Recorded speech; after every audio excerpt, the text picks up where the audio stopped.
पहले तो मैं सब्जेक्ट बता देती हूँ, CMSL, और CMSL में आपके यहाँ चैप्टर है depositories, law governing to depositories and depository participants. तो हम पहले ना इसका जीरो बेसिक समझते हैं। जीरो बेसिक मतलब इसका बैकग्राउंड समझते हैं कि डिपॉजिटरीज क्या हैं, डिपॉजिटरीज क्यों हैं, और डिपॉजिटरीज को चलाने के लिए कौन सा एक्ट है। तो आप अगर इस वर्ड को देख रहे हो डिपॉजिटरीज, सो आपको स्क्रीन पे नजर आ रहा होगा, it is a combination of two words. ये जो शब्द है ना डिपॉजिट, अच्छा डिपॉजिट का मतलब क्या होता है, what do you mean bye deposit? जमा करना। तो ये भी दो शब्दों को मिलाकर बनी है, वो क्या, डिपॉजिट प्लस सिक्योरिटीज। क्या बोला मैंने जरा बताना, deposit plus securities is equals to depositories. इसका मतलब यहां पे क्या जमा की जाएंगी, सिक्योरिटीज जमा की जाएंगी। तो हम कह सकते हैं it's a combination of two words, one is a, देखो दिख रहा होगा आपको डिपॉजिट साफ साफ है ना, और उसके बाद लास्ट में जो REIS है ये पता किससे लिया है, सिक्योरिटीज से। इट मींस इसको दोनों को मिला के बन गया क्या, डिपॉजिटरीज। तो ऐसे तो लिखते नहीं डिपॉजिट सिक्योरिटीज, अगर नाम ऐसा होता law governing to deposit securities तो थोड़ा अटपटा सा लगता। तो इसीलिए इसे देखने में ये थोड़ा खूबसूरत लगे, सुंदर सा लगे, तो इसीलिए इसको बोल दिया गया कि भैया सिक्योरिटीज के लास्ट के वर्ड उठा लो, कौन सा, IES, एंड साथ में डिपॉजिट, तो दोनों को मिला के क्या बन गया, डिपॉजिटरीज। सो ये बात तो क्लियर हो जाती है कि डिपॉजिटरीज का मतलब है जहां पर आपकी सिक्योरिटीज जमा की जाती है ऑनलाइन फॉर्म में। अब हमें यहां पे ये समझना है कि डिपॉजिटरीज काम कैसे करता है, किस तरीके से डिपॉजिटरीज का काम होता है। जिस तरीके से आप बैंक में पैसे जमा करते हो, बैंक का मेन काम होता है आपके फंड को मैनेज करना। जब आपको पैसे की जरूरत होती है आप वहां से विड्रॉ करते हो, जब आपको पैसे जमा करने होते हैं तो बैंक में जमा कर देते हो। जैसे कि बैंक में पैसे जमा होते हैं ऐसे ही डिपॉजिटरीज के पास सिक्योरिटीज जमा होती है। अब ma'am what do you mean bye securities, ये सिक्योरिटीज का मतलब क्या है? तो बच्चों सिक्योरिटीज का मतलब है शेयर्स, डिबेंचर्स और यूनिट्स हैं। बहुत बड़ी डेफिनेशन है सिक्योरिटीज की, 2H में डिफाइन है, लेकिन अभी के लिए आप यही समझो कि यहां पर इलेक्ट्रॉनिक फॉर्म में शेयर्स, डिबेंचर्स जमा किए जाते हैं। Are you got the point everybody? Securities का मतलब क्लियर हो गया। जिस तरीके से बैंक में हम क्या जमा करते हैं, कैश जमा करते हैं, इसी प्रकार से डिपॉजिटरीज में हमें क्या जमा करनी होती है, अब रिप्लाई करके बताइए, securities. Are you got the point? अब एक बच्चा कहने लगा मैम ये काम तो बड़ा अच्छा है मैम, मैं भी अपनी डिपॉजिटरी खोल लूं क्या? भाई साहब ये डिपॉजिटरीज इंडिया के अंदर है ही दो, only 2 depositories are there, one is a NSDL और second one is a CDSL। एक NSDL है और दूसरी CDSL है। अब मुद्दा ये उठता है कि मैम पूरे इंडिया के अंदर सिर्फ 2 ही डिपॉजिटरीज क्यों हैं? 2 से ज्यादा भी हो सकती थी, क्योंकि आप देखोगे मैं आगे चल के बताऊंगी इनकी एलिजिबिलिटी रिक्वायरमेंट्स बहुत हाई है, नेटवर्थ और कैपिटल बहुत ज्यादा चाहिए। अब इस चैप्टर के अंदर एक तो डिपॉजिटरी वर्ड यूज हुआ और दूसरा वर्ड यूज हुआ डिपॉजिटरी पार्टिसिपेंट्स। तो it's a combination of 2 words, one is a depositories and second one is a depository participant. तो देखो आप DP से भी हम बिल्कुल सिंपल समझ सकते हैं, वैसे मैं आगे चल के पढ़ाऊंगी कि ये डिपॉजिटरी के साथ क्या कर रहे हैं। बताओ जल्दी जल्दी फटाफट बताओ, डिपॉजिटरी के साथ क्या कर रहे हैं, पार्टिसिपेट। इसका मतलब डिपॉजिटरी की मदद कर रहे हैं। क्या बोला मैंने, डिपॉजिटरी की मदद कर रहे हैं। तो जो डिपॉजिटरी की मदद करते हैं उनको क्या बोलते हैं, डिपॉजिटरी पार्टिसिपेंट। फिर से बोलो, जो डिपॉजिटरी की मदद करते हैं उनको क्या बोलते हैं, डिपॉजिटरी पार्टिसिपेंट। जहां पर सिक्योरिटीज इलेक्ट्रॉनिक फॉर्म में जमा की जाती है उसे क्या बोलते हैं, डिपॉजिटरीज। अच्छा मैं आपसे पूछना चाहती हूँ, इस क्वेश्चन का आंसर बताओ। आपके पास कैश है, ठीक है, और उस कैश को लेके आप SBI में पहुंच गए और SBI में जाके ये ले मेरा कैश जमा कर मेरे अकाउंट में।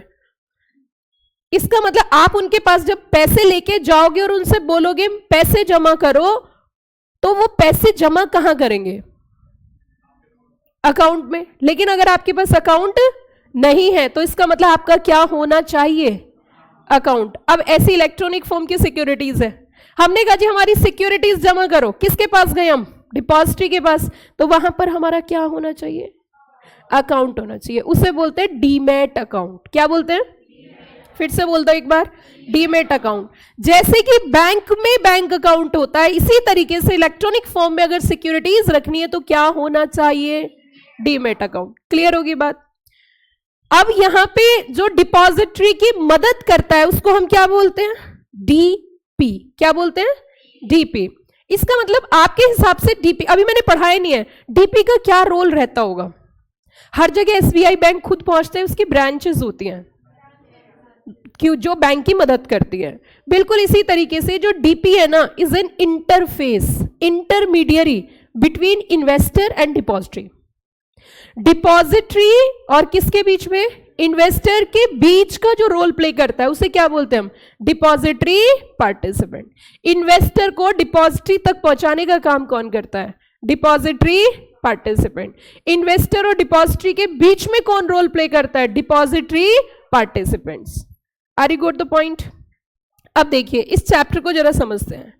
आपको इस चैप्टर के अंदर क्या क्या चीजें पढ़नी है? की concept one should know. Number 1 is a depository, number 2 is a depository participants, number 3 is a issuer. Issuer word से बताओ क्या हुआ? इशूअर क्या मतलब है? इशू, जो इशू कर रहा है। क्या इशू कर रहा है? क्यों इशू कर रहा है? क्योंकि उसको पैसे की जरूरत है, क्योंकि उसको पैसे की जरूरत है, इसलिए वो क्या इशू कर रहा है? सिक्योरिटीज। और जनरली पैसे की जरूरत किसको होती है? कॉर्पोरेट्स को।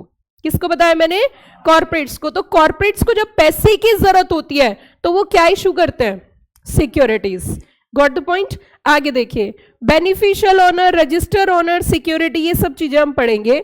अच्छा, इस चैप्टर में हमें पढ़ना क्या है? टू अंडरस्टैंड बेसिक प्रोविजन देखते हैं। तो इन्होंने कहा कि सबसे पहली चीज जो हमें इस चैप्टर के अंदर पढ़नी है वो है बेसिक कॉन्सेप्ट। बेसिक कॉन्सेप्ट किसके? डिपॉजिटरी के। और ये कैसे काम करती है। दूसरा हम समझेंगे कि what do you mean by the DP, और इसके फंक्शंस क्या हैं, इसके राइट्स क्या हैं, इसके ऑब्लिगेशंस क्या हैं, डिपॉजिटरी के बेनिफिट्स क्या हैं, डीमैटेरियलाइजेशन किसे बोलते हैं? डीमैटेरियलाइजेशन। अच्छा ये बताओ, ये भी दो वर्ड्स को मिला के बना, डी प्लस मैट। डी का मतलब खत्म करना, मैट मतलब पेपर, तो दोनों को मिला के क्या बना? डीमैटेरियलाइजेशन।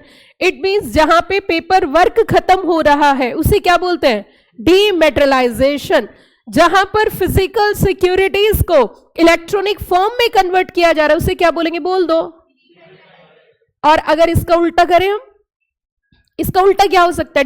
डी का उल्टा क्या हो सकता है? रीमैटेरियलाइजेशन। इसका मतलब रीमैटेरियलाइजेशन में क्या होगा?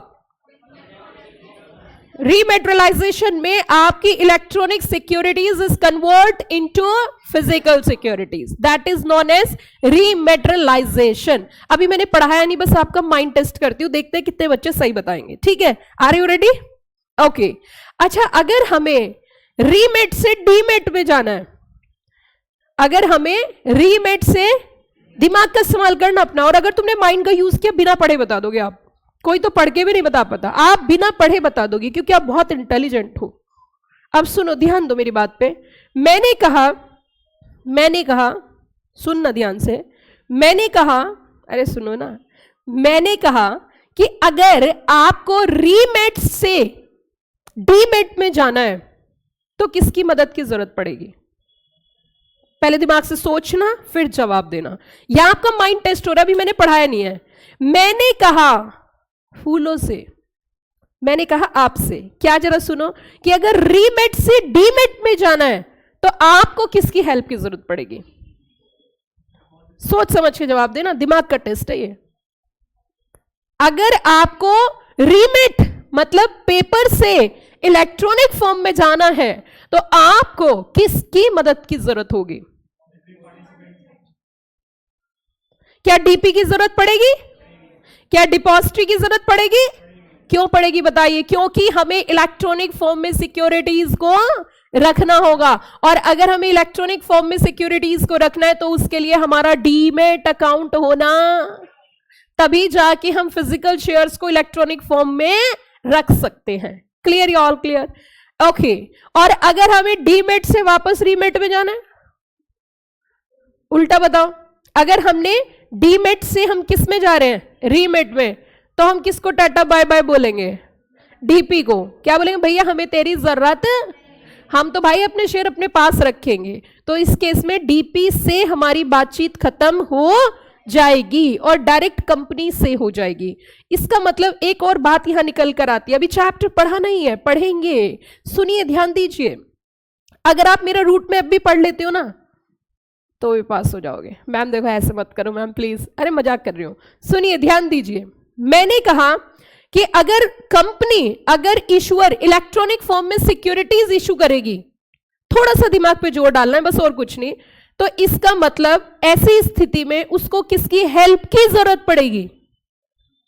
अगर कंपनी इलेक्ट्रॉनिक फॉर्म में सिक्योरिटीज इशू करती है तो डायरेक्टली इन्वेस्टर के पास जाएगी या पहले किसके पास जाएगी? जल्दी बताओ। डिपॉजिटरी के पास जाएगी। Perfect, okay. और अगर कंपनी इलेक्ट्रॉनिक फॉर्म में सिक्योरिटीज इशू नहीं करती है तो डायरेक्टली आप फिजिकल शेयर सर्टिफिकेट्स इशू कर सकते हो, तो वहां पे डिपॉजिटरी का कोई रोल। अब हम यहां पे ये समझेंगे, सेबी ने कहा कि भैया क्या ये डिपॉजिटरी, सुन के बताना, क्या ये डिपॉजिटरी इन्वेस्टर और कंपनी के बीच में रोल प्ले कर रही है? जल्दी जल्दी बोलो फटाफट से, क्या कंपनी और इन्वेस्टर के बीच का रोल प्ले कर रही है? Answer is yes. तो इसका मतलब क्या मैं इसे इंटरमीडियरी बोल सकती हूं? तो क्या इसको सेबी कंट्रोल करेगी? Answer is yes. तो अब हमारे यहां पे इंडिया में जो इकोनॉमिक पॉलिसीज आई थी उसका ईयर बताइए। इकोनॉमिक पॉलिसीज कब आई थी? 1991 में। सेबी एक्ट कब आया? 1992। अच्छा ये बताओ, पहले सेबी आई होगी या डिपॉजिटरी आई होंगी? दिमाग से सोचे बताना है, पहले सेबी आई होगी या डिपॉजिटरी? तो पहले सेबी एक्ट होगा या डिपॉजिटरीज एक्ट होगा?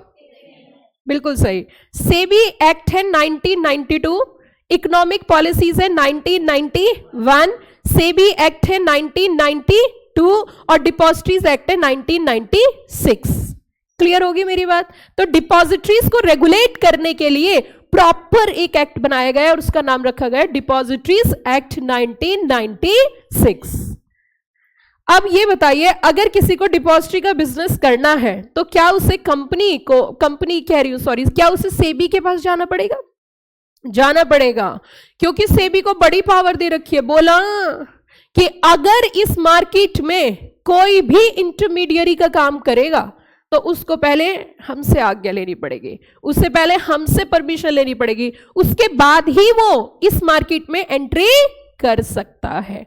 Clear, you all clear? इसका मतलब एक बात तो साफ हो गई है कि डिपॉजिटरी बिना सेबी के परमिशन के काम नहीं कर सकती। Clear, you all clear? Concept समझ में आया? आगे देखिए क्या कहते हैं। आगे रेगुलेटरी फ्रेमवर्क्स की बात करी है, पावर ऑफ सेबी, डिपॉजिटरी और साथ में किसको बताया? Central government. हमने कहा जी एक बात बताओ, कंपनी सेक्रेटरी हमें क्यों पढ़ा रहे हो इस एक्ट को? हमें क्या करना है इसमें? हमारा काम क्या है? हमारा रोल क्या है? तो जरा सुनिए।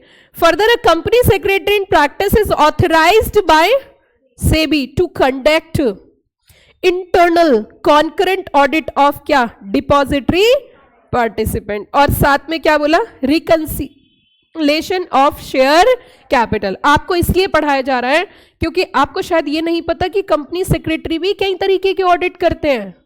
मैम सच्ची भगवान की कसम करते हैं बहुत सारे ऑडिट, जैसे कि सेक्रेटरियल ऑडिट। पता है आपको कौन सा ऑडिट? जरा बताना। Secretarial audit. ये कौन करता है? Company secretary. और कोई ऑडिट पता है? अभी आप धीरे धीरे पढ़ोगे तो आपको पता चल जाएगा। इंटरनल ऑडिट सीएस कर सकता है, कंपनी सेक्रेटरी। डीपी के कॉन्करेंट ऑडिट कंपनी सेक्रेटरी कर सकता है। तो इसका मतलब ऐसा नहीं है कि हमारा ऑडिटिंग वर्क नहीं है, ऑडिटिंग भी कंपनी सेक्रेटरी करता है। बट हम ये कह सकते हैं जो स्टैट्यूटरी ऑडिट होता है उसमें कंपनी सेक्रेटरी अलाउड नहीं है, कोस्ट ऑडिट में कंपनी सेक्रेटरी अलाउड नहीं है। क्लियर होगी बात? आगे देखिए, अब यहां से हम चैप्टर की शुरुआत करेंगे। आप ये बताइए टोटल कितनी डिपॉजिटरीज है इंडिया के अंदर? There are 2 depositories. पहली का नाम बताओ जल्दी से। पूरा नाम बताओ, ऐसे नहीं। National securities depository limited, central depository service India limited. अब एक बात सुनो, अगर मैंने नाम बोला एक्स प्राइवेट लिमिटेड, कैसी कंपनी है? प्राइवेट कंपनी है। और मैंने बोला एक्स लिमिटेड, पब्लिक कंपनी। बताओ ये दोनों क्या है? कैसी कंपनी है जरा बताना?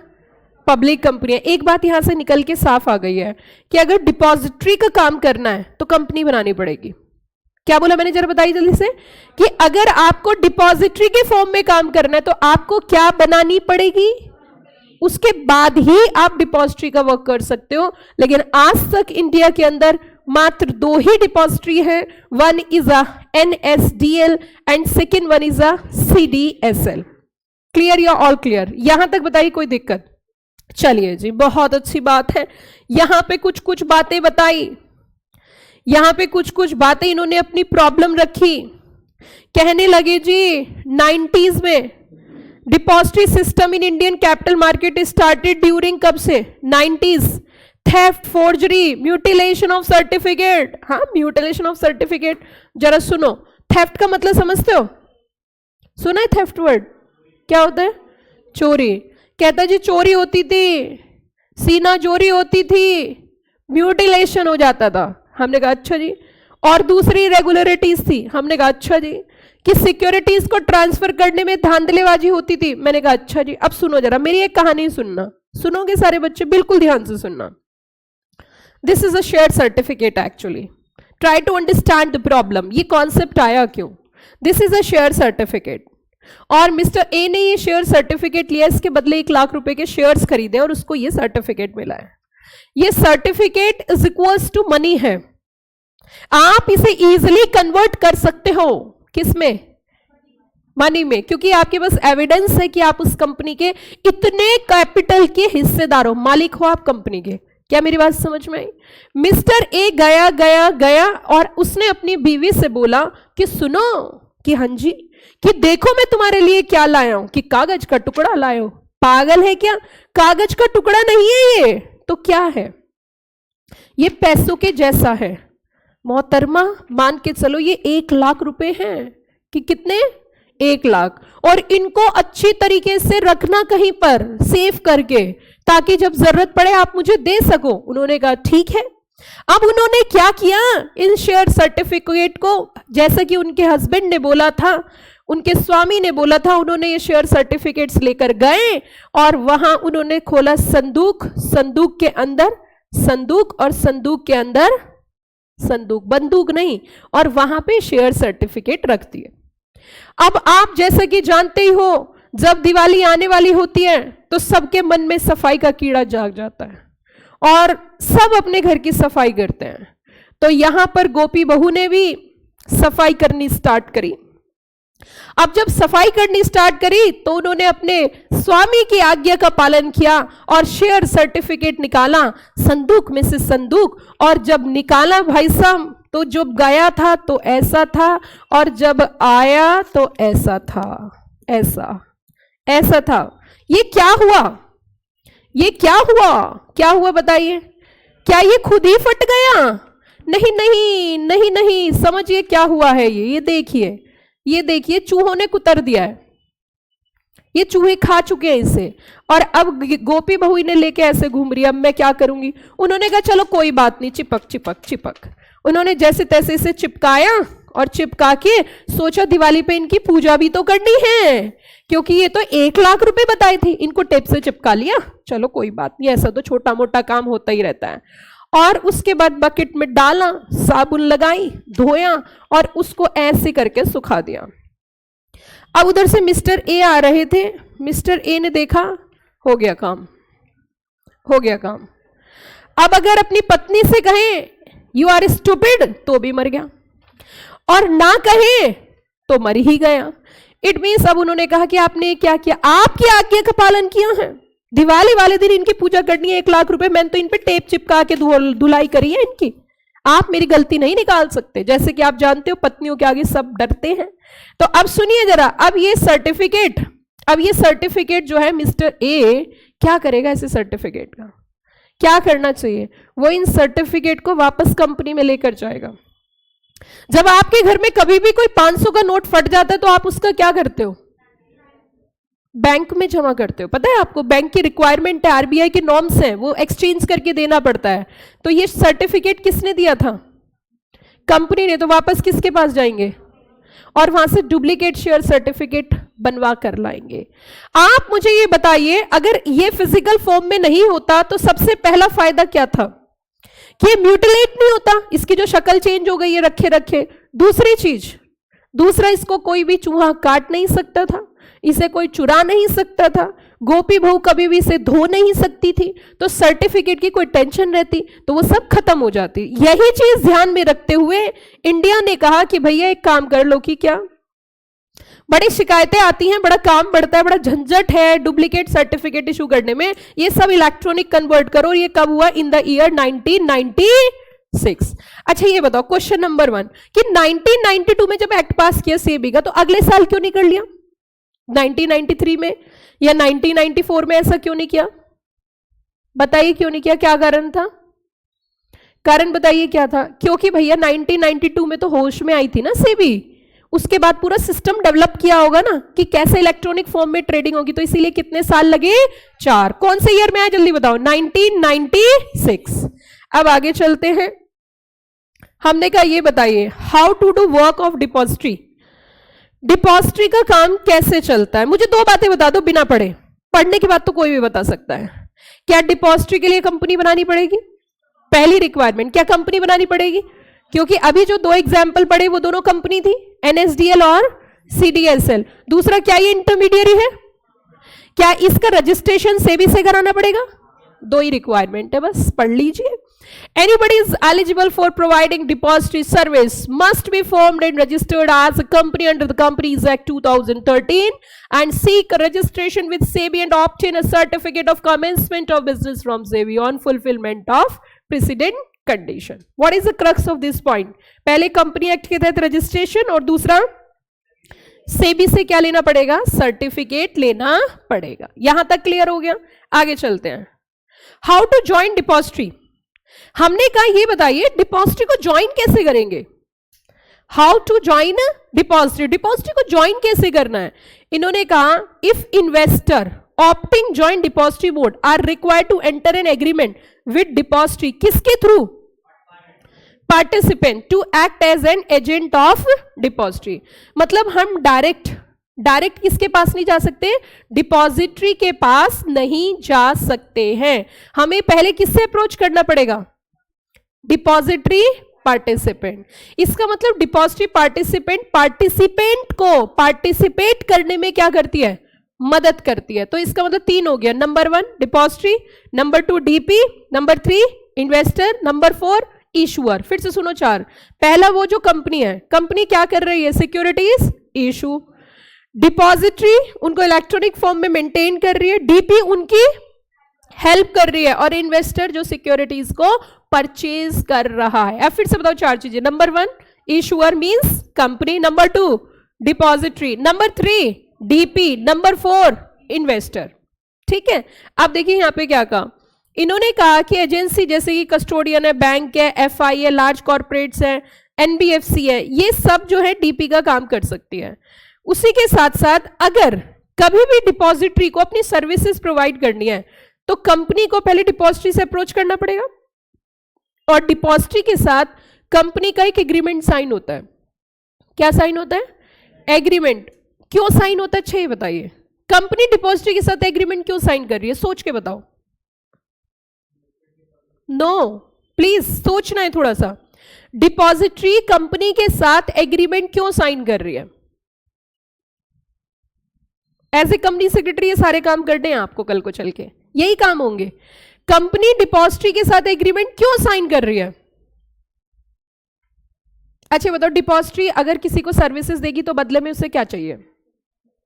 हाँ बोलो भाई, पैसे चाहिए ना, फीस लेगी, लेकिन बदले में क्या देगी? अपनी सर्विसेज। तो क्या इसका कोई एग्रीमेंट साइन नहीं करोगे?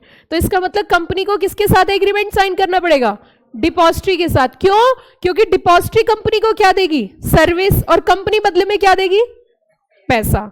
तो इस एग्रीमेंट को क्या बोलेंगे? Depository agreement. अच्छे बताओ, सिक्योरिटीज इशू करने से पहले करेंगे या सिक्योरिटीज इशू करने के बाद? हाँ जी, फिर से सोच के बताइए सारे बच्चे।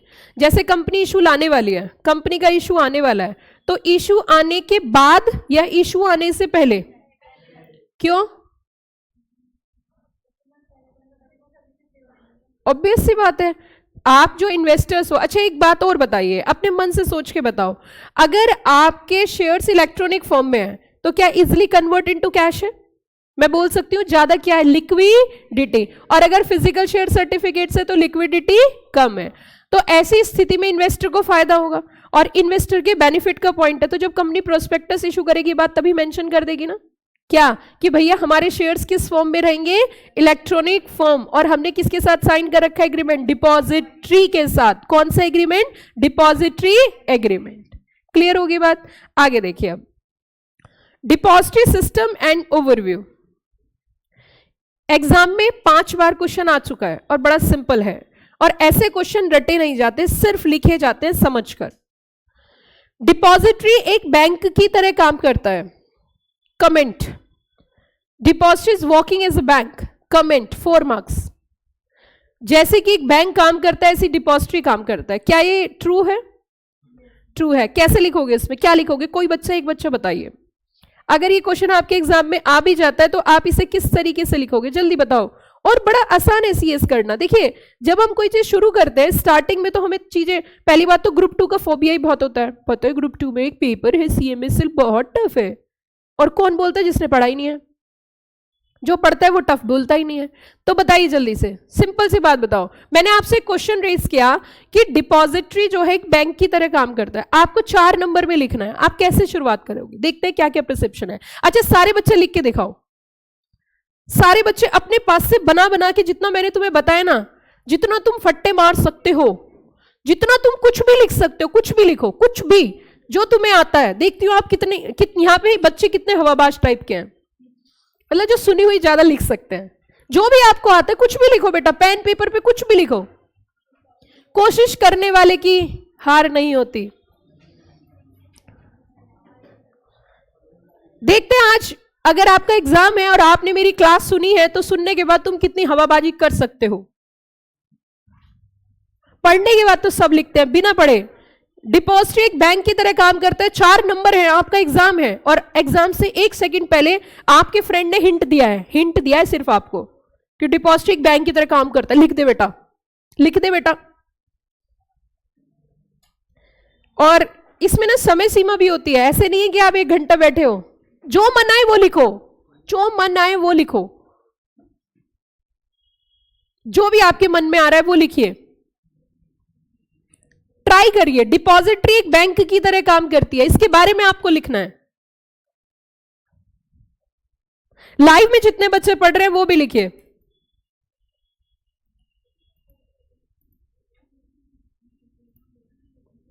लाइव में जितने बच्चे पढ़ रहे हैं वो भी लिखिए।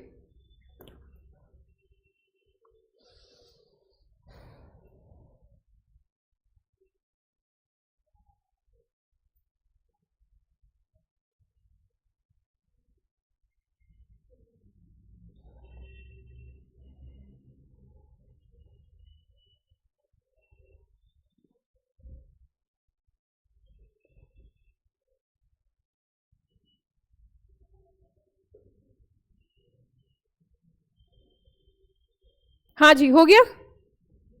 कोशिश करो बेटा, कोशिश करने वालों की हार नहीं होती। जो भी आपके मन में आ रहा है, क्योंकि 12th क्लास तो सभी बच्चे पास करके आए हैं।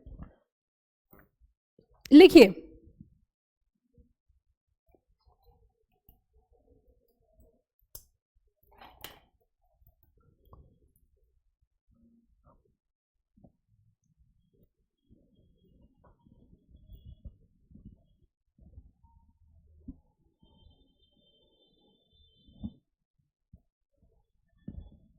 कोशिश करो बेटा, कोशिश करो। पहले बैंक के बारे में लिखो, बैंक क्या रोल प्ले करता है, फिर डिपॉजिटरी के बारे में लिखना।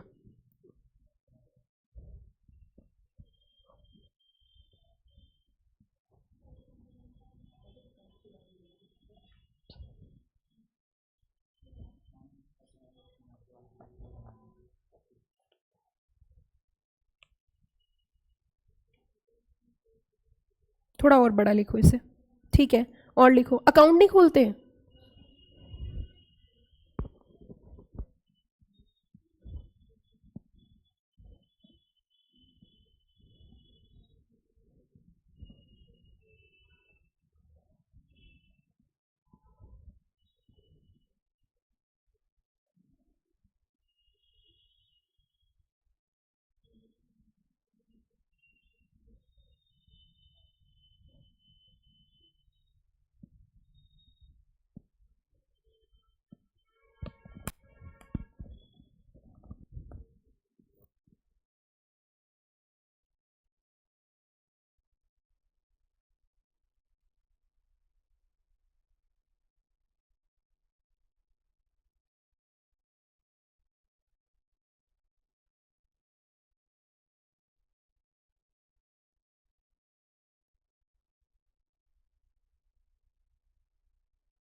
हो गया बेटा? चलिए लाओ, मुझे दिखाओ, जल्दी जल्दी दिखाओ फटाफट से।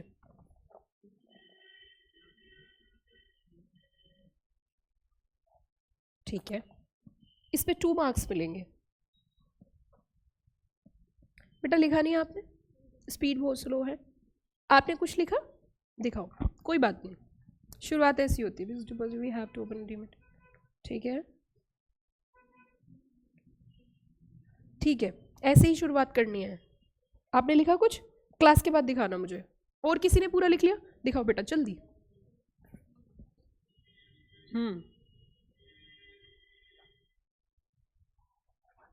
गुड, ठीक है,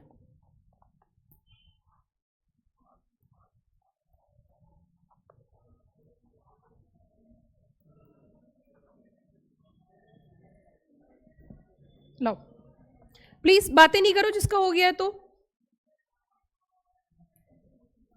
ठीक है, थोड़ा सा और बढ़ाने की जरूरत है, अभी इतना ही है। हाँ बेटा लाओ, please know talking, keep quiet please.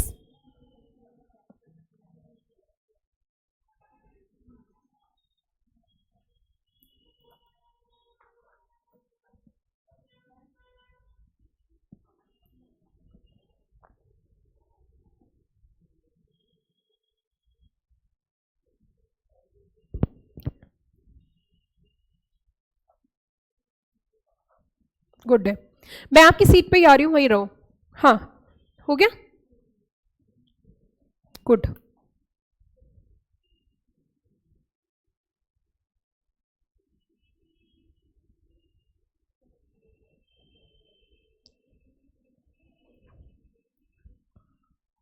ठीक है, थोड़ा ही लिखा है,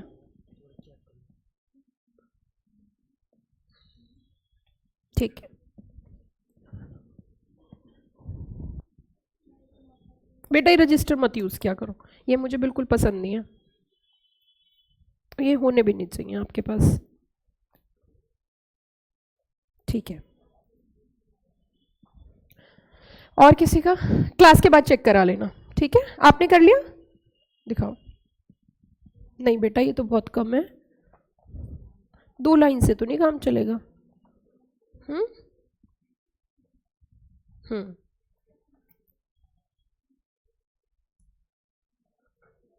ये ना फुल स्टॉप के बाद दूसरी लाइन से। मैं क्लास के बाद चेक करती हूँ। देखिए बच्चों, एक बात समझिए, ये सभी बच्चों को समझनी होगी, जितने भी बच्चे पढ़ रहे हैं। मेहनत थोड़ी ज्यादा करनी पड़ेगी, क्वेश्चन लिखने की स्पीड तेज होनी चाहिए और वोकैबुलरी होनी चाहिए, वो धीरे धीरे डेवलप होगी। इसीलिए आप लोगों के बेनिफिट के लिए मैंने एक और नई चीज आज मुझे अनाउंस करनी है आपके साथ। डेली राइटिंग प्रैक्टिस होगी 1 या 2 क्वेश्चन की, क्लास के दौरान ही, ठीक है। जब आपकी क्लास चलेगी, क्लास के दौरान ही आपको 1 या 2 क्वेश्चन लिखना है और मेरे पढ़ाने के बाद लिखना है, ठीक है ना। लेकिन आप ऐसे घर से तो होमवर्क करके नहीं आते हो, तो यहां पे मैं क्वेश्चन लिखने के लिए दूंगी और मैं खुद ही चेक करूंगी, ताकि धीरे धीरे धीरे धीरे आपकी राइटिंग स्पीड अच्छी हो जाए।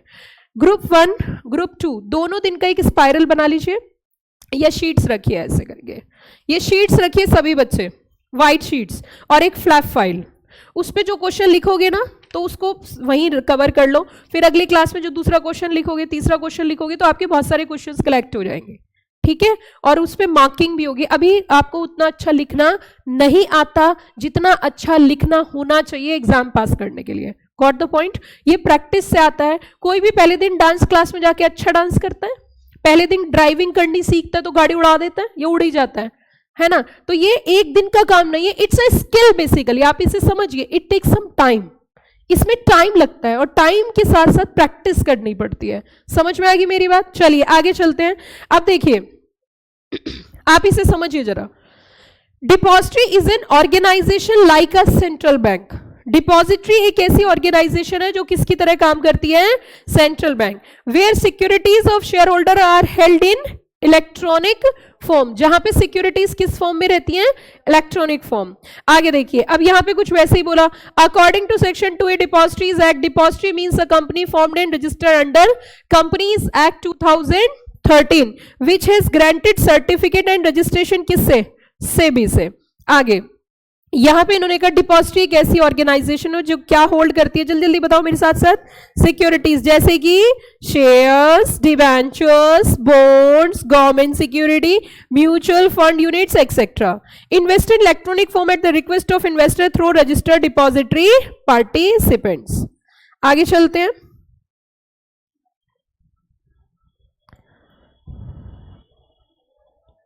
ये देखिए, difference between a bank and a depository.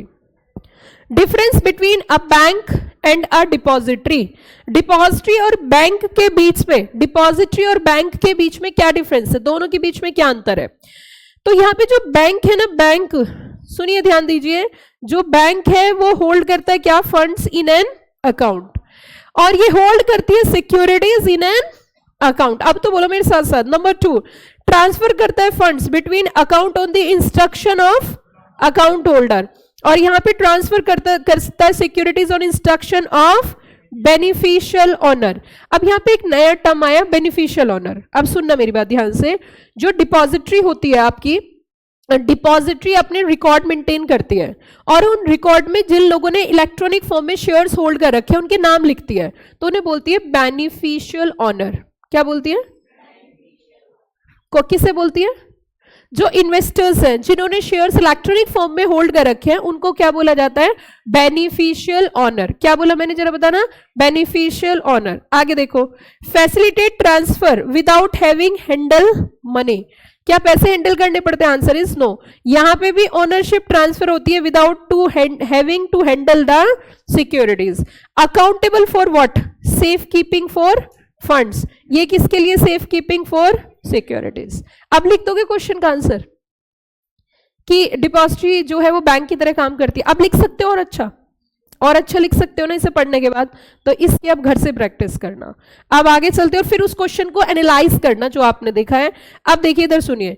अच्छा, डिपॉजिटरी के क्या क्या फंक्शन है? डिपॉजिटरी के सबसे पहला फंक्शन, डीपी के थ्रू क्या ओपन होता है? डीपी के थ्रू हमारा क्या अकाउंट ओपन होता है? Sorry, account. दूसरा, किस चीज में मदद करते हैं ये? डीमेटेरियलाइजेशन। और दूसरा, तीसरा, सेटलमेंट और कॉर्पोरेट बेनिफिट्स। अब मैं आपको बताती हूं what you mean by the corporate benefits. इसका मतलब समझिए, आपने कंपनी में शेयर होल्ड कर रखे हैं, और आपने जो कंपनी में शेयर होल्ड कर रखे हैं उसके बदले आपको डिविडेंड मिला, आपको बोनस इशू मिला। बोनस इशू किसे बोलते हैं? जहां पे शेयर के बदले फ्री शेयर मिलता है। आपने कंपनी में शेयर खरीद रखे हैं, उसके बदले कंपनी खुश होके आपको और शेयर मुफ्त में दे रही है विदाउट एनी कंसिडरेशन, उसे क्या बोलते हैं? Bonus issue. तो बोनस इशू भी कॉर्पोरेट बेनिफिट है।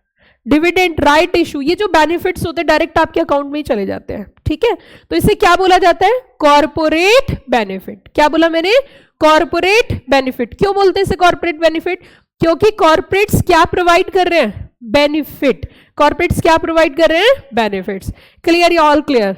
पक्का पक्का, कच्चा कच्चा? चलिए, डिफरेंस बिटवीन या फिर सीधा हम चलते हैं अभी नेक्स्ट पॉइंट पे, that is the creation of इनक्यूम्ब्रेंसेस।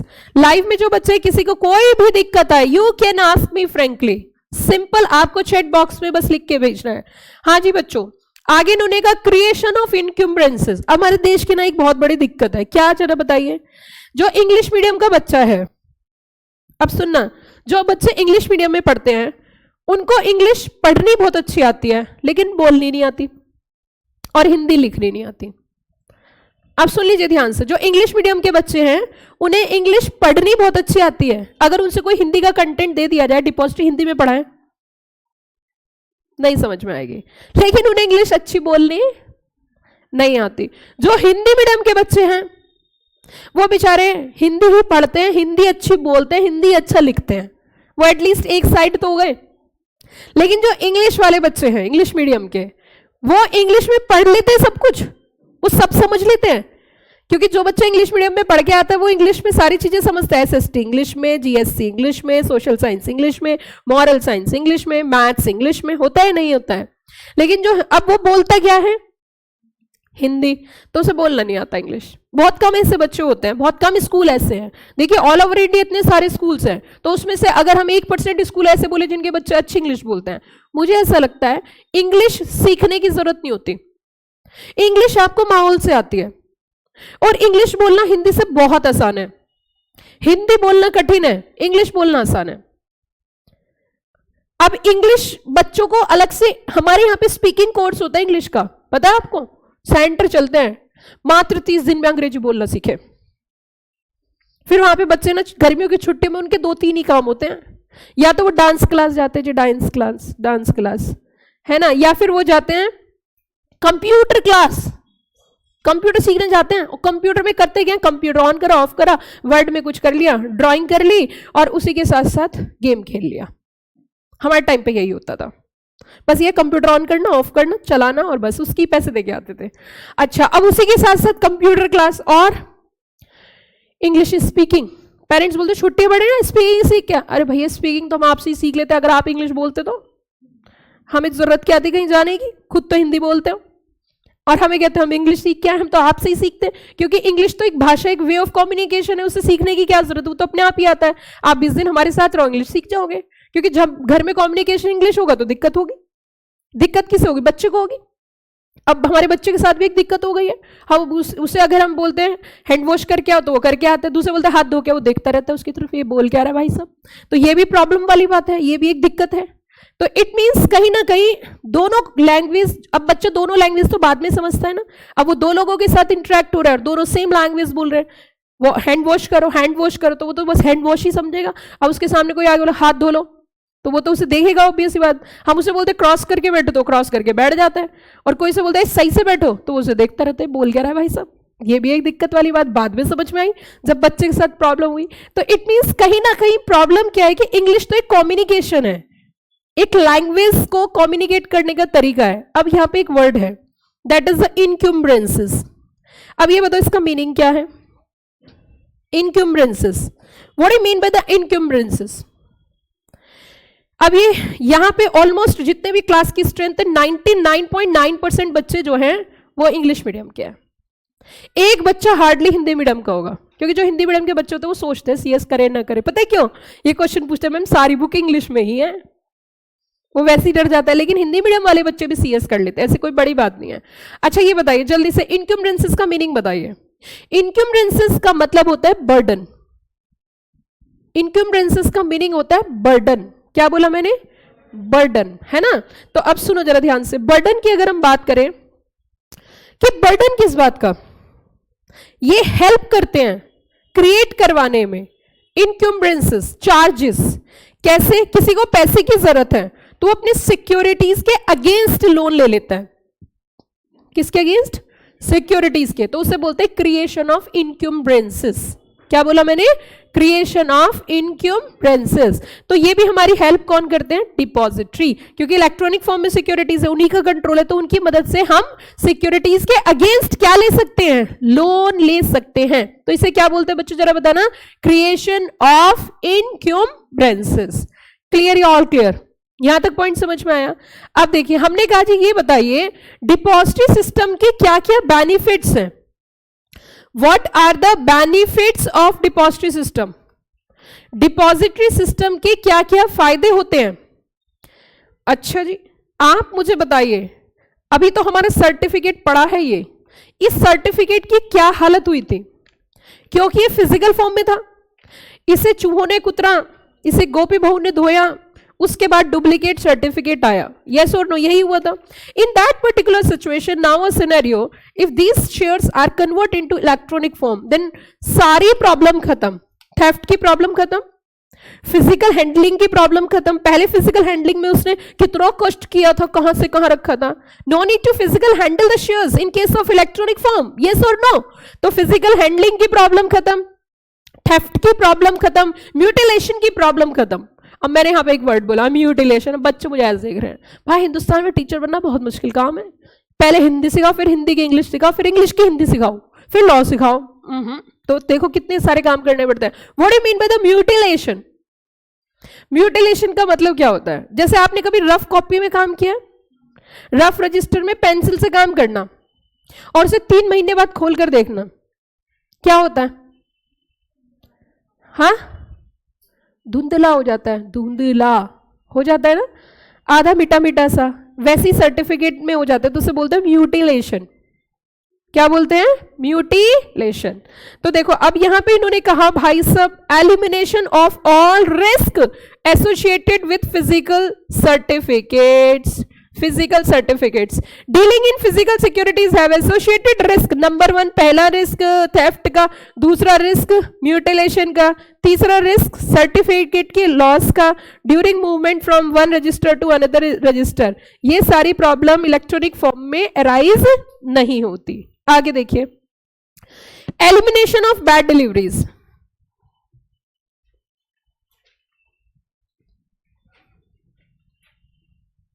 अब यहां पे समझो, जब फिजिकल फॉर्म में शेयर सर्टिफिकेट ट्रांसफर होते हैं from one person to another, तो उसमें डिले हो सकता है, उसमें प्रॉब्लम हो सकती है, रिस्क आ सकता है। लेकिन जब इलेक्ट्रॉनिक फॉर्म में सिक्योरिटीज ट्रांसफर होती है from one account to another account, तो कोई भी बैड डिलीवरीज नहीं होती है, देरी नहीं होती, क्योंकि फटाफट से ट्रांसफर हो जाता है। Got the point? आगे चलते हैं। Immediate transfer and registration of securities. अब ये इमीडिएट ट्रांसफर का मतलब क्या है? अब यहां पे क्या होता है कि जैसे आपके नाम पे शेयर्स आए, तो आपके अकाउंट में क्रेडिट हो गए, हैंड टू हैंड रजिस्टर्ड हो गए। पहले क्या होता था कि पहले शेयर्स अलॉट होंगे, फिर सर्टिफिकेट्स बनेंगे, फिर सर्टिफिकेट सेंड होंगे, फिर रजिस्टर ऑफ मेंबर में नाम आएगा, तो वहां पे लंबा ड्यूरेशन लगता था। लेकिन यहाँ पे ड्यूरेशन क्या होता है? कम। सिक्योरिटीज आएंगी, अकाउंट में क्रेडिट होंगी और उसके बाद उसका डिटेल पूरा बन के तैयार, रेडी, खत्म, यही खत्म हो जाएगा, क्योंकि ऑथेंटिसिटी बढ़ गई है। तो देखो मेरे साथ साथ पढ़ो। In case of depository environment, once, आगे क्या लिखा है? Once securities are credit to on pay out, he becomes कैसा owner? Legal owner. There is no further need to send it to company, क्या? Registrar, for what? Registration. If securities are purchased in, कहां से? Physical form, investor has send it to company share transfer agent, so change क्या करेगा? Ownership and can be registered. और इसको लगभग समय कितना लगता है? 4 months। Rarely completed with in statutory framework of 2 months। So opportunity of cost is delay in transfer and risk of loss in transit. मैंने किसी कंपनी के शेयर खरीदे, ए ने मुझे शेयर दिए, तो मैं शेयर खरीदने के बाद इंफॉर्मेशन फाइल करूंगी, फिर कंपनी रजिस्टर में एंट्री करेगी, फिर वहां पे नाम आएगा जब मेरे शेयर रजिस्टर्ड होंगे। लेकिन अगर मैंने इलेक्ट्रॉनिक फॉर्म में शेयर लिए, तो मेरे अकाउंट से, उसके अकाउंट से मेरे अकाउंट में डायरेक्टली क्या हो जाएंगे? ट्रांसफर, और किसी तरीके की कोई प्रॉब्लम नहीं आएगी। क्लियर होगी बात? जल्दी हो जाएगा। उसके बाद आगे सुनो, नेक्स्ट है बच्चों faster disbursement of non cash corporate benefits, जैसे कि राइट या फिर बोनस इशू।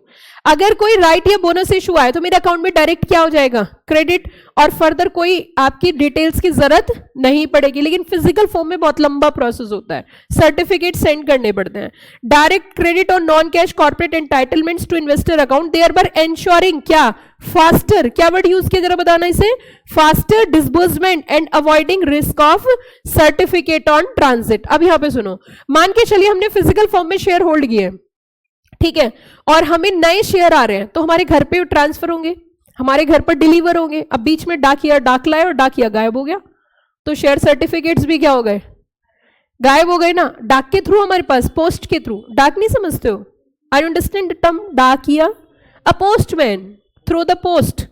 अब पोस्टमैन सर्टिफिकेट्स लेके आ रहा था, उसे तुम्हारा घर ही नहीं मिला, उसने कह दिया भैया मुझे नहीं मिला, वापस पहुंचा दिया कंपनी के पास।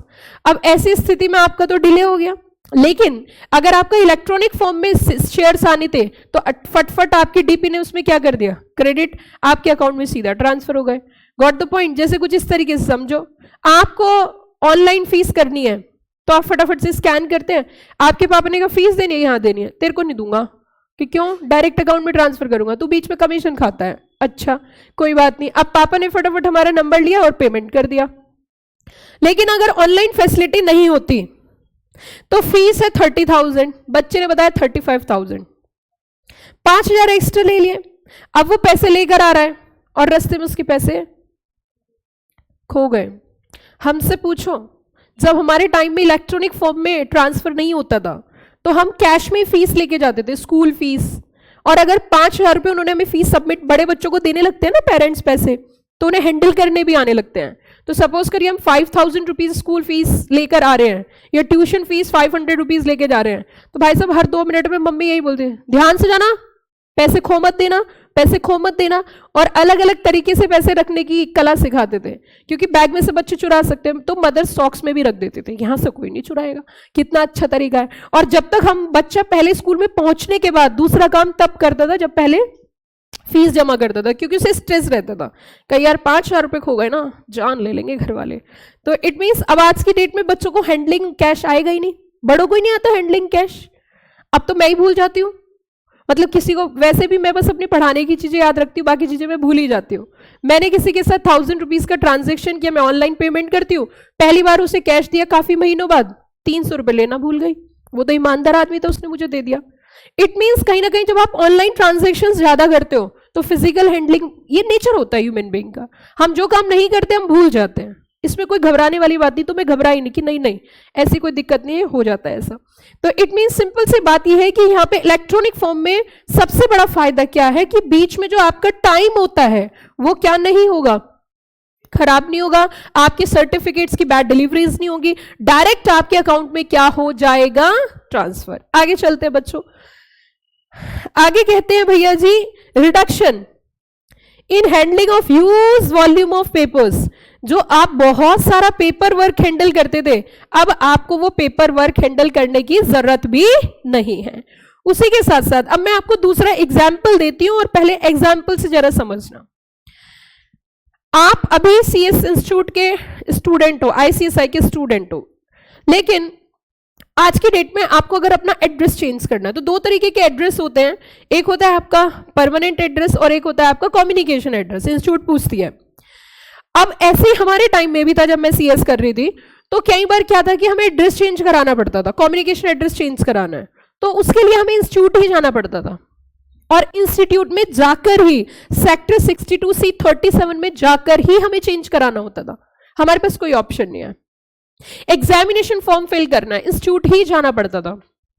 आप जाइए वहां से फॉर्म परचेज करिए, वहीं फॉर्म को फिल करिए, कैश दीजिए या चेक जो भी है, और उसके बाद वहीं जमा होता था। मतलब हमें बार बार इंस्टीट्यूट विजिट करना पड़ता था। इसीलिए आपको पता होगा कि इंस्टीट्यूट के ऑल ओवर इंडिया चैप्टर्स भी हैं। इंस्टीट्यूट एक तो NIRC होती है, रीजनल ऑफिसेज होती हैं, इसके अलावा छोटे बड़े शहरों में चैप्टर्स भी होते हैं। तो ऑल ओवर इंडिया हमारे इंस्टीट्यूट के चैप्टर्स भी हैं। उन चैप्टर्स का लॉजिक यही था कि बच्चा, हर एक बच्चा तो दिल्ली नहीं आ सकता या हर एक बच्चा तो बॉम्बे नहीं जा सकता, तो इसके बीच में चैप्टर्स होते थे हर शहर में, लगभग बहुत शहरों में चैप्टर्स होते हैं, तो चैप्टर्स के थ्रू बच्चा इंटरेक्ट कर लेता है, छोटी छोटी ट्रेनिंग्स जो होती हैं वो भी कर लेता था। बट आज की डेट में सिंपल है, आपको क्या करना है, सीधा सीधा सिंपल तरीका है कि आप अपने अकाउंट में जाओगे और वहां पे एड्रेस चेंज कर दोगे। लेकिन ये सब चीजें पहले पॉसिबल नहीं थी। इसी तरीके से फिजिकल शेयर्स में in case of change of address और transmission of demat shares, investors are saved from undergoing the entire क्या change procedure with each company or register. Investor have only informed their DP with relevant documents and required changes are affected in the database. एक और भी चीज है, elimination of problem relating to selling securities on behalf of minor. Natural guardian is not required to take court approval for selling demat securities on behalf of minor. तो यहां पे कहीं ना कहीं जो सिक्योरिटी सेल करनी होती है माइनर की, उस केस में भी प्रॉब्लम आपको नहीं आती है। देखो अब यहां पे अगर हम समझें थोड़ा सा, तो यहां पे हमने क्या क्या चीजें देखी, एक बार उसे देखते हैं। हमने इस चैप्टर की शुरुआत कर चुके हैं, हमने इसकी स्टार्टिंग कर ली है, हमने इसका बेसिक समझ लिया है। हमने कहा इस चैप्टर में हमें क्या क्या पढ़ना है, डिपॉजिटरी क्या होती है, डिपॉजिटरी क्यों होती है, डिपॉजिटरी कितने तरीके की है इंडिया के अंदर, अगर किसी को डिपॉजिटरी बनानी है तो उसके लिए उसे कंपनी इनकॉर्पोरेट करनी पड़ेगी, और डिपॉजिटरी इज एन इंटरमीडियरी, तो रजिस्ट्रेशन किसके पास लेना होता है, सेबी। डिपॉजिटरी की मदद करने के लिए कौन रहता है, डीपी। डीपी का मतलब क्या है, डिपॉजिटरी पार्टिसिपेंट, जो कि लोगों को पार्टिसिपेट करने में क्या करता है, मदद। अगर इलेक्ट्रॉनिक फॉर्म में कंपनी को सिक्योरिटीज इशू करनी है तो कौन सा एग्रीमेंट साइन करना होगा, डिपॉजिटरी एग्रीमेंट। किसके पास, कंपनी के, सॉरी कंपनी को डिपॉजिटरी के पास, और उसे हम क्या बोलते हैं, डिपॉजिटरी एग्रीमेंट। उसी के साथ साथ हमने कहा कि कहीं ना कहीं चार लोग इन्वॉल्व होते हैं, पहला इशूअर, दूसरा डिपॉजिटरी, तीसरा, चौथा इन्वेस्टर। डिपॉजिटरी जो है इंटरमीडियरी है between the company and the investor. DP is an intermediary between a depository and the investor. Electronic form में अगर ट्रेडिंग करनी है तो उसके लिए हमारे पास डीमेट अकाउंट होना, और डीमेट अकाउंट हमारा ओपन करता है डीपी। कौन करता है, डीपी।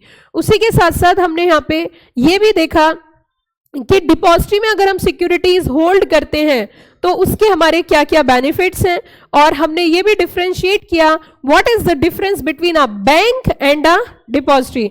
एग्जामिनर का बहुत बार क्वेश्चन होता है कि depository is working as bank, comment, तो वो भी आप इससे आंसर कर सकते हो, और पास्ट एग्जाम के कई सारे क्वेश्चंस दे भी रखे हैं। ठीक है बच्चों, तो ये था हमारा डिपॉजिटरी का कुछ बेसिक। अब हमें देखना है कि इस चैप्टर के अंदर हमें और क्या क्या चीजें करनी है और क्या क्या कॉन्सेप्ट्स पढ़ने हैं, तो मैं बता देती हूं आपको।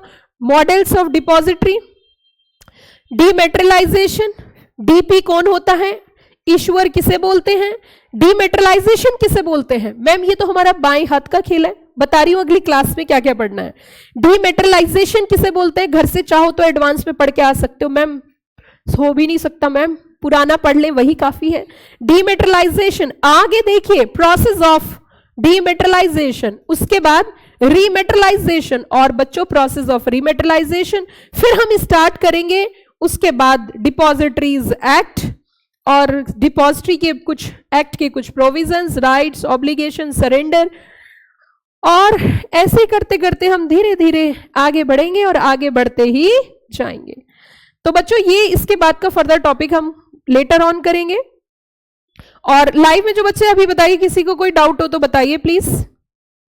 Anybody having any doubt?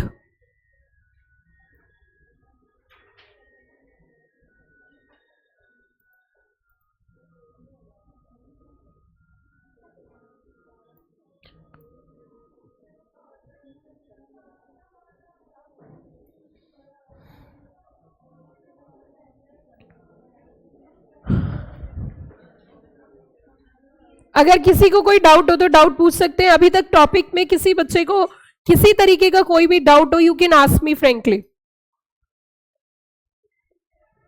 हाँ जी बच्चों, आपको किसी को फेस टू फेस में किसी बच्चे को कोई डाउट अभी तक जो पढ़ा है, क्योंकि अगर अभी भी कोई डाउट है तो आगे का चैप्टर समझ में नहीं आएगा। अभी यहां तक कोई दिक्कत हो तो बताइए। डिपॉजिटरी का बेसिक कॉन्सेप्ट क्लियर हो गया? चलिए इसके बाद जो है अब हमें जो डीपी डिपॉजिटरी के एडवांस वर्जन डिपॉजिटरीज एक्ट और जिसकी वजह से हमें चैप्टर पढ़ाया जा रहा है इंटरनल ऑडिट, कॉन्करेंट ऑडिट, तो डीपी के जो ऑडिट्स होते हैं और जो फॉर्मेलिटीज होते हैं, रिकंसिलेशन ऑफ शेयर्स में कैसे कंपनी सेक्रेटरी इन प्रैक्टिस का रोल होता है, तो वो तमाम चीजें जो है हम डिस्कस करेंगे, पढ़ेंगे और उसके बाद ही हमारा ये चैप्टर क्या हो जाएगा, फिनिश।